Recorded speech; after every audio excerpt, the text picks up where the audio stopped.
Let us start. You have seen two videos already based on tense. Tense पर आधारित इसके पूर्व आपने जो है दो वीडियो देख चुका है, पार्ट 1 एंड पार्ट 2, और उसमें यह बात आपको बार बार कहा गया है कि टेंस यदि बनाना है अच्छी तरह से तो टेंस के विभिन्न स्ट्रक्चर्स के उलझन में नहीं उलझना है। सिर्फ और सिर्फ एक स्ट्रक्चर होगा, उसी कंसेप्ट को दिमाग में रखना है और उसी के आधार पर सारे सेंटेंसेस बनेंगे, तभी यह जो टेंस है आपके लिए टेंस होगा। नहीं तो अभी तक आपके लिए क्या बना है, काल। यानी जब तक आप ट्रांसलेशन अच्छी तरह से नहीं बनाते हैं तब तक वही टेंस आपके लिए क्या होता है, काल होता है। और जब ट्रांसलेशन बनाने की आपके पास नॉलेज हो जाता है, एक मेथड टेक्निक हो जाता है और बनाने में आप परफेक्ट हो जाते हैं तो वह काल आपके लिए क्या बन जाता है, टेंस। तो टेंस बनाने के लिए जैसा कि हमने कहा है कि सिर्फ और सिर्फ इसी स्ट्रक्चर को आप ध्यान में रखेंगे। Subject plus AB plus verb plus object plus other word, ठीक है। इसमें जो बड़ी बात है वह यह है कि कोई भी सेंटेंस हमारा आता है तो सबसे पहले उसे क्या करते हैं, पहचान लेते हैं कि कौन सा टेंस है। और पहचानने के जो आपको तरीके दिए गए हैं उसे आप याद रखेंगे। तरीका क्या है कि प्रेजेंट का मतलब हम क्या याद रखते हैं, है। पास्ट का मतलब था, फ्यूचर का मतलब गा, और इंडिफिनिट का मतलब था, कॉन्टिन्यूअस मतलब रहा, परफेक्ट मतलब चुका, और परफेक्ट कॉन्टिन्यूअस मतलब समय प्लस से प्लस रहा। इसे याद रखना है। और मैं बार बार कहता हूं कि आपसे गलती सिर्फ 2 स्टेप पर होता है, ये भी और भर। और ये 2 स्टेप पर आपसे गलत न हो, इसके लिए प्रयास क्या करना है, प्रयास यह करना है कि सबसे पहले देख लेना है कि कौन सा टेंस है। जो टेंस होगा उसी का हम क्या करेंगे, ए भी लगाएंगे। और ए भी लगाने के बाद जो है तीसरा स्टेप हमारा वर्ब है। तो वर्ब लिखते वक्त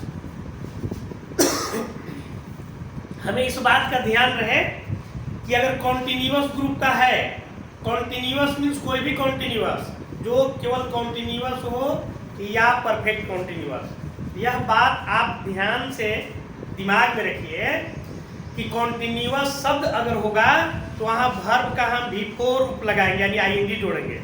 चाहे वो प्रेजेंट कॉन्टिन्यूअस हो, फ्यूचर कॉन्टिन्यूअस हो या फ्यूचर परफेक्ट कॉन्टिन्यूअस, ठीक है।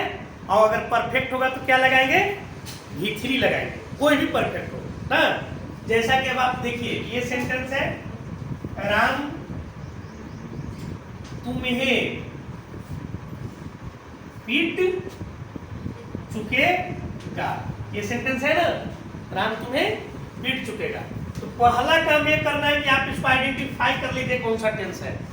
आइडेंटिफाई करने का तरीका क्या है, गा शब्द है ना लास्ट में, देख रहे हैं ना, गा से क्या होता है, फ्यूचर, और गा से ठीक पहले अटैच क्या है, चुका। तो चुका से क्या हो जाएगा, परफेक्ट। चुका हो, चुके हो, चुकी हो, कोई भी हो तो परफेक्ट होगा। ये क्या हो गया, फ्यूचर परफेक्ट। तो जब हम बनाने चलेंगे तो फर्स्ट ऑफ ऑल ये जो सब्जेक्ट है राम, उसको लिख लिया। और इसे लिखने के बाद क्या करेंगे, आपने कौन सा टेंस पहचाना है, फ्यूचर परफेक्ट पहचाना है ना। तो फ्यूचर परफेक्ट ये भी क्या होता है, सैड है, विल है। इस बात को आपको याद रखना होगा। तो यहाँ हम क्या लिखेंगे, विल है। इसके बाद आपकी बारी क्या है, वर्ब की। वर्ब में क्या है, पिटना, पिट शब्द है तो चूंकि परफेक्ट ग्रुप से बिलोंग करता है इसलिए पिट का कैसा रूप लिखेंगे, भी3, बीटेन। क्या लिखेंगे, बीटेन यू। यही अगर कोई कॉन्टिन्यूअस होता तो उसमें क्या लिखा था, कॉन्टिन्यूअस होता तो क्या लिखा था, भी4 आईएनजी। परफेक्ट कॉन्टिन्यूअस होता तो क्या लिखा था, आईएनजी। साथ ही साथ क्या चेंज कर देते, ये भी चेंज कर देते। यही कंसेप्ट है। लेकिन आज के क्लास में हम लोग स्पेशली जो डिस्कस करने वाले हैं वो है इंडिफिनिट के लिए। किसके लिए, इंडिफिनिट के लिए। समझ रहे बात ना। इंडिफिनिट कितने प्रकार का, 3, present indefinite, past indefinite, future indefinite. ये तीनों इंडिफिनिट एक एक करके हम डिस्कस करेंगे। क्यों, क्योंकि इस इंडिफिनिट का जो रूल है कॉन्टिन्यूअस और परफेक्ट कॉन्टिन्यूअस थोड़ा हट करके होता है। इसमें कुछ दिक्कत होती है, परेशानी होती है। इंडिफिनिट इसका नाम ही है ना। इंडिफिनिट का मतलब क्या होता है? अनिश्चित। और इसे अनिश्चित इसलिए कहा गया है क्योंकि इसका बनाने का कोई रूल निश्चित नहीं होता। जैसे कॉन्टिन्यूअस है तो कॉन्टिन्यूअस में निश्चित है ना कि इसमें सब में आईएनजी लगाएंगे। बात आप लोग समझ आ रही है? अगर कॉन्टिन्यूअस है तो कॉन्टिन्यूअस में यह बात स्पष्ट है ना कि कोई भी कॉन्टिन्यूअस हो, प्रेजेंट कॉन्टिन्यूअस हो कि पास्ट कॉन्टिन्यूअस हो, कोई भी हो तो उसमें हम V4 लगाएंगे, आईएनजी जोड़ देंगे। यह तो होता है। लेकिन इंडिफिनिट में ऐसा आप कभी नहीं कह सकते कि कोई भी इंडिफिनिट होगा तो हम यही रूप लगाएंगे। ठीक है? इंडिफिनिट को छोड़ कर बाकी कोई भी टेंस है तो हमेशा और हमेशा, चाहे सेंटेंस निगेटिव हो या इंट्रोगेटिव हो, हमेशा और हमेशा जो है उसमें कैसा रूप लगता है? उसमें ये भी लगता है। लेकिन इंडिफिनिट ऐसा है, विशेषकर प्रेजेंट इंडिफिनिट, पास्ट इंडिफिनिट, जिसमें ए भी ऑक्सिलरी वर्ब जो है हमेशा नहीं लगता है। ऑक्सिलरी वर्ब तभी लगता है जब वाक्य जो है आपको निगेटिव और या इंट्रोगेटिव हो तो ही हम ऑक्सिलरी वर्ब लगा सकते हैं, नहीं तो ऑक्सिलरी वर्ब लगता नहीं है। तो आइए एक एक करके डिस्कस करते हैं। सबसे पहले आप देख लीजिए पास्ट इंडिफिनिट। क्या देखिए? Past indefinite. इसमें आप याद रखिए, अगर सेंटेंस आपको अफर्मेटिव है, अफर्मेटिव मतलब स्वीकारात्मक, और स्वीकारात्मक सेंटेंस का मतलब क्या होता है? जब हम किसी बात को स्वीकार कर लेते हैं तो स्वीकारात्मक है, जब किसी बात को नकार दीजिए तो नकारात्मक है, जब किसी बात पर प्रश्न कर दीजिए प्रश्नवाचक है। जैसे मैंने कहा कि आप विद्यालय जाते थे, इस वाक्य को देखिए, क्या कहा? आप विद्यालय जाते थे। ये सेंटेंस देख रहे हैं आप ना? क्या लिखा हुआ है? आप विद्यालय जाते थे। तो इट मीन्स मैं इस बात को स्वीकार कर रहा हूं, आपको विद्यालय जाना हम क्या कर रहे हैं? स्वीकार कर रहे हैं। लेकिन अगर इसी वाक्य को हम बोल दें कि आप विद्यालय नहीं जाते थे, मतलब इस बात को हम स्वीकार नहीं कर रहे हैं, क्या कर रहे हैं? इनकार कर रहे हैं, तो निगेटिव हो गया, नकार रहे हैं। लेकिन इस पर यदि हम प्रश्न कर दें कि क्या आप विद्यालय जाते थे, मैं जानता नहीं हूँ, I don't know whether you go to school और not, so I am asking a question to you.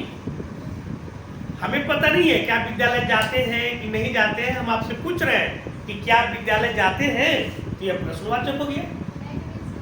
ठीक है? बात समझ आ रही है? तो ये स्वीकारात्मक हुआ ना। यह जो सेंटेंस है आप विद्यालय जाते थे, पास्ट इंडिफिनिट का स्वीकारात्मक हुआ कि नहीं हुआ? हो गया। अब इस सेंटेंस को हम ऐसे भी लिख सकते हैं, कैसे? आप विद्यालय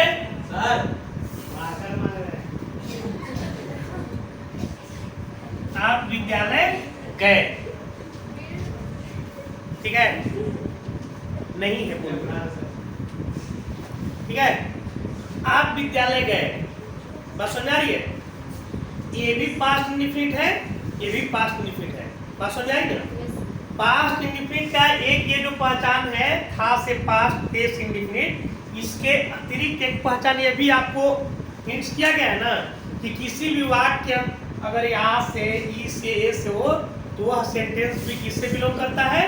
पास्ट इंडिफिनिट से बिलोंग करता है। ठीक है? इसका किससे हो रहा है? ए से हो रहा है तो पास्ट इंडिफिनिट है। और ये पास्ट इंडिफिनिट है तो आप याद रखिए, पास्ट इंडिफिनिट का ये स्वीकारात्मक है, और स्वीकारात्मक वाक्यों में हम ए बी का प्रयोग नहीं करते हैं। क्या करेंगे?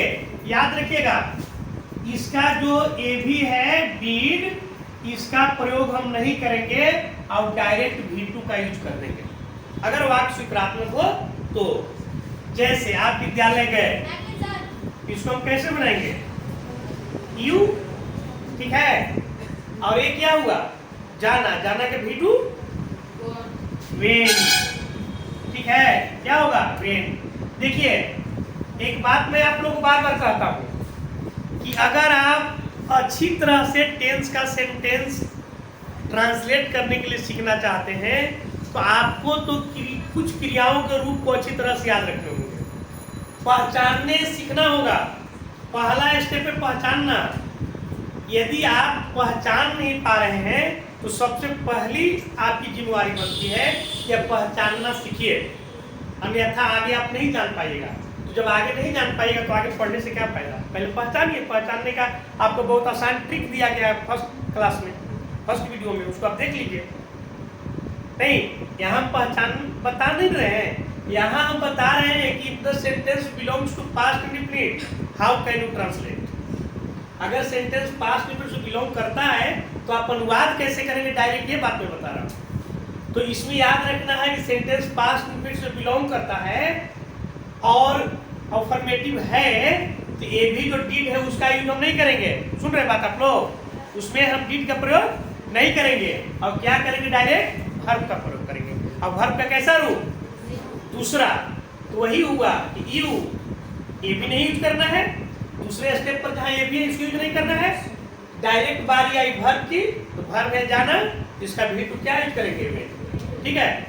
यही सेंटेंस अगर निगेटिव हो गया, क्या आपने मुझे नहीं देखा, या रहता कि आप मुझे नहीं देखते थे, तो निगेटिव हो गया ना। तो निगेटिव के कंडीशन में हम क्या करेंगे, ए भी का यूज करेंगे। किसका यूज करेंगे, ए भी। और ए भी का जब यूज कर देंगे यानी कि डिड का यूज कर दिए तो एक परिवर्तन होता है, वो क्या, जो अफर्मेटिव में हम यूज करते रहे V2, वो क्या हो जाएगा, V1 हो जाएगा। क्या होगा, V1। तो इसे हम क्या यूज करेंगे, यू डिड नॉट। अब देखना जो है सी, ईसा नहीं लिखेंगे, क्या लिखेंगे, सी लिखेंगे। मी, अगर यही निगेटिव नहीं होता तो क्या लिखते हैं, यू सा मी। लेकिन निगेटिव हुआ पास्ट इंडेफिनिट तो डिड का यूज करेंगे। साथ ही साथ याद रहे कि जब डिड का यूज हो गया तो हम V1 लगाएंगे। यह सेंटेंस अगर निगेटिव भी हो तो डिड आएगा और डिड आने के साथ साथ फिर क्या होगा, V1 होगा। बात समझ आ रही है, ठीक है। इस तरह से पास्ट इंडेफिनिट का कंसेप्ट आप दिमाग में रखें कि अगर सेंटेंस पास्ट इंडेफिनिट से बिलोंग कर रहा है और वह सेंटेंस अगर स्वीकारात्मक है, अफर्मेटिव है, तो डिड का यूज न करें, डायरेक्ट V2 का यूज करें, ठीक है। और वाक्य अगर नकारात्मक हो गया तो डिड के साथ V1 लगाएंगे। और यही बात इंट्रोगेटिव में भी होगा, जहां डिड का प्रयोग होगा और V1 का हम प्रयोग करेंगे, ठीक है। इस तरह से पास्ट इंडेफिनिट की बात हुई। आइए हम चर्चा करते हैं फ्यूचर इंडेफिनिट किसकी,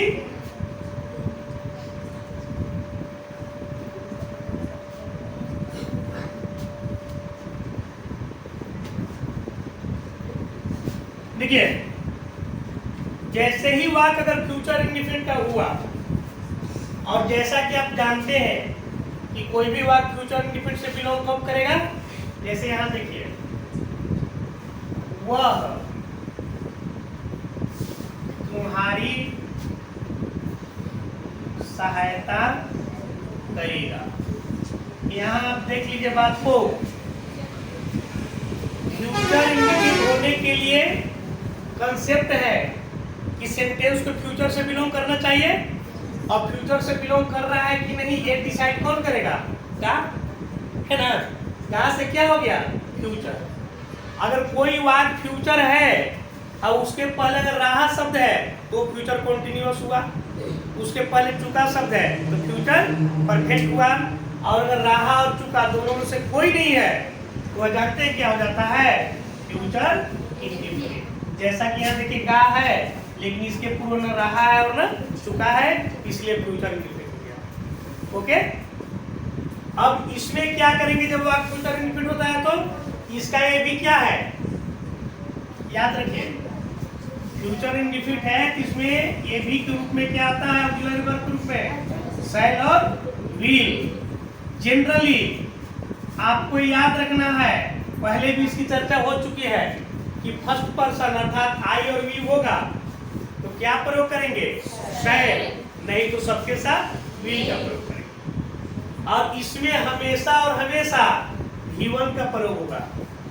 क्या होगा, V1। तो अब यदि हम बनाने चल रहे हैं, वह तुम्हारी सहायता करेगा, तो सबसे पहले सब्जेक्ट आप लिख लीजिए भी, उसके बाद ए भी है कौन, सेल या व्हील। तो क्या लिखेंगे इसके साथ, व्हील।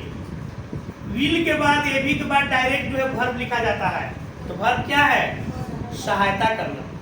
कैसा रूप होगा, V1। तो क्या लिखेंगे, हेल्प यू। अगर यही आई भी रहता क्या लिखते, सेड। निगेटिव होगा तो नोट लगाएंगे, इंट्रोगेटिव होगा जिसकी शुरुआत है क्या सो होती है, को बाहर कर देंगे। नहीं मतलब पास्ट इंडिफिनिट के जैसा इसमें सिस्टम नहीं है कि वाट अगर अफर्मेटिव है तो ये भी नहीं लगाना है और अफर्मेटिव नहीं है तो लगाना है, ऐसा नहीं। इसमें हमेशा और हमेशा ये भी लगता है। समझिए बात को, है इस तरह से फ्यूचर इंडिफिनिट होगा ना। ठीक है, एक लास्ट हमारा प्रेजेंट इंडिफिनिट है, इसको डिस्कस कर ले।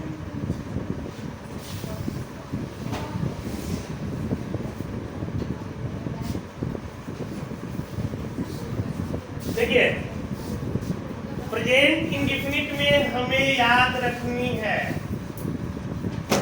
2-3 बातों को काफी केयरफुली। ठीक है, आपने थर्ड पर्सन का नाम सुना है क्या, थर्ड पर्सन, थर्ड पर्सन जानते हैं किसे कहा जाता है, बस इतना ही याद रखिए किसे कहा जाता है थर्ड पर्सन। ये मत याद रखिए, बस याद रखिए किसे थर्ड पर्सन नहीं कहा जाता है। नहीं, जैसे आपको देखिए आई, वी और यू, ये 3 चीज को छोड़ दिया जाए तो बाकी दुनिया की जितनी चीजें हैं सब थर्ड पर्सन है। बस खाली आप 3 चीज याद रखना है, आई, वी, यू। अगर इस 3 चीज को छोड़ दे तो बाकी सब क्या होगा, थर्ड पर्सन होगा। तो दुनिया की सारी चीजें थर्ड पर्सन है, तो दुनिया की सारी चीजों के नाम आप बता सकते हैं, नहीं बता सकते हैं। इसलिए जो थर्ड पर्सन नहीं है उसको याद रखिए कि आई, वी, यू थर्ड पर्सन नहीं है, इसको छोड़ दे तो सब थर्ड पर्सन है। इसका कंसेप्ट क्या है कि देखिए सबसे पहले हमको ये देख लेना है कि अगर सब्जेक्ट थर्ड पर्सन और सिंगुलर होगा, ये दोनों कंसेप्ट हमारे पास होना चाहिए। ये दोनों कंसेप्ट होना चाहिए। सब्जेक्ट को क्या होना चाहिए, थर्ड पर्सन होना चाहिए और थर्ड पर्सन के साथ साथ सिंगुलर होना चाहिए। अगर थर्ड पर्सन सिंगुलर नंबर है तो क्रिया के V5 का यूज करेंगे, नहीं तो अगर ऐसा नहीं है तो नहीं तो V1। और इसका भी ए भी का प्रयोग हम उसी तरह से नहीं करेंगे जिस तरह से पास्ट इंडिफिनिट में नहीं किए थे, और प्रयोग उसी तरह से करेंगे जिस तरह से पास्ट इंडिफिनिट में किए थे। निगेटिव था तो किए थे, इंट्रोगेटिव था तो किए थे, है ना, स्वीकारात्मक था तो नहीं किए थे, अफर्मेटिव में नहीं किए थे। बात सुन रही है? देखिए अब यहाँ देखिए अगर लिखा हुआ है कि लड़का एक पत्र लिखता है, अब एक सेंटेंस है कि मैं एक पत्र लिखता हूं। इस दोनों को देखिए, एक है कि लड़का एक पत्र लिखता है और दूसरा है कि मैं एक पत्र लिखता हूं। अब इसको जब हम बनाने चलेंगे तो द वर्ड, सबसे पहले इसको डिसाइड कर लीजिए कि whether this word belongs to third person और नॉट। यह शब्द आपको जो है थर्ड पर्सन है कि नहीं। लड़का सब थर्ड पर्सन हो गया क्योंकि आई, वी, यू को छोड़ के तो दुनिया के सब थर्ड पर्सन है। तो जब थर्ड पर्सन हो गया तो यहाँ जो क्रिया है लिखना ये V5 होगा, यानी यस लगा राइट सा क्लिक कर। अब देखिए ये जो है कि मैं एक पत्र लिखता हूँ, आई लिखा ना, तो ये तो सिंगुलर है लेकिन क्या थर्ड पर्सन है? नहीं है। और एस या यस लगाने के लिए, V5 लगाने के लिए यह जरूरी है कि कर्ता को थर्ड पर्सन के साथ साथ सिंगुलर होना चाहिए, न कि केवल सिंगुलर होगा तो यूज कर देंगे, मतलब दोनों कंडीशन पूरा होना चाहिए। तो आपको इसमें हम क्या यूज करेंगे, राइट।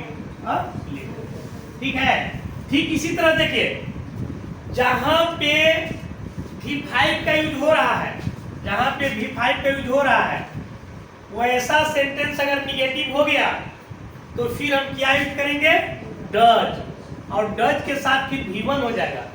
और जहां पर V1 का कंडीशन बन रहा था डू यूज करेंगे, अब इसके साथ भी V1 हो जाएगा। और निगेटिव इंट्रोगेटिव होने के बाद क्रिया हमेशा V1 होगा, फर्क है सिर्फ डू और डज का। ठीक है, इसी तरह से प्रेजेंट इंडिफिनिट को भी हम बनाएंगे। बाकी बातें समझ में आ गई होंगी तो ठीक है। नहीं तो एक बार इतना जो मैं पढ़ाया हूँ, इंडिफिनिट हो, कॉन्टिन्यूअस हो, परफेक्ट है, परफेक्ट कॉन्टिन्यूअस है, सबका एक बार जो है पूरी तरह से कंप्लीटली और परफेक्टली आपको एक बार रिफ्रेश कर दिया जाएगा नेक्स्ट क्लास में। ठीक है, ओके, धन्यवाद।